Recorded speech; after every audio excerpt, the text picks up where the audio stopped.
Drama serial दीवार की अगली किस्त में हम देखेंगे कि शारिक और बिलाल में एक दफ़ा फिर से लड़ाई शुरू हो जाती है। बिलाल अपने किसी दोस्त अशफाक से नाज़नीन यानी अपनी भाभी के बारे में कोई बात कर रहा होता है। जब शारिक ये देख लेता है, वो गुस्से से बिलाल से पूछता है कि क्या कह रहा था तू इशफाक से, जिस पर बिलाल नहायत ही मक्कारी और ढीठ बनकर कहता है कि भाभी के बारे में बता रहा था। ये सुनकर तो शारिक को शदीद गुस्सा आ जाता है। वो गुस्से से बिलाल से कहता है कि मैंने तुझे मना किया था ना, मगर तू बाज नहीं आया। जिस पर बिलाल कहता है कि मैं क्यों बाज आऊं, भाभी को तो पता चले ना कि मुझसे भिड़ने का अंजाम क्या हो सकता है। उन लोगों में काफ़ी बहस हो रही होती है कि अहमर भी वहां आ जाता है।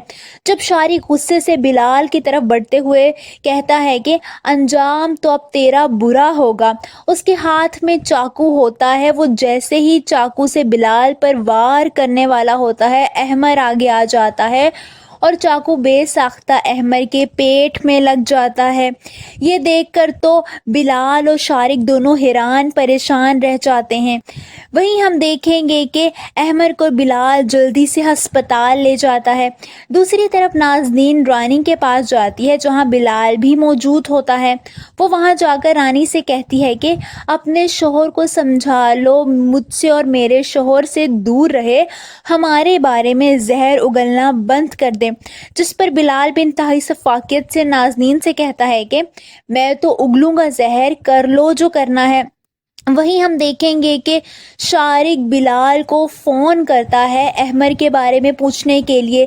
वो उसे फ़ोन करके अहमर के बारे में पूछता है, जिस पर बिलाल कहता है कि अब देखना तुम्हारे साथ क्या होता है। शारिक उसे कहता है कि बकवास बंद करो, जो पूछा है वो बताओ।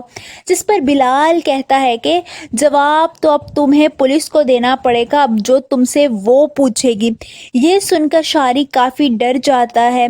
आप सबको क्या लगता है, क्या अहमर को चाकू मारने के केस में पुलिस शारिक को गिरफ्तार कर लेगी? कमेंट्स में अपनी राय का इजहार ज़रूर कीजिए।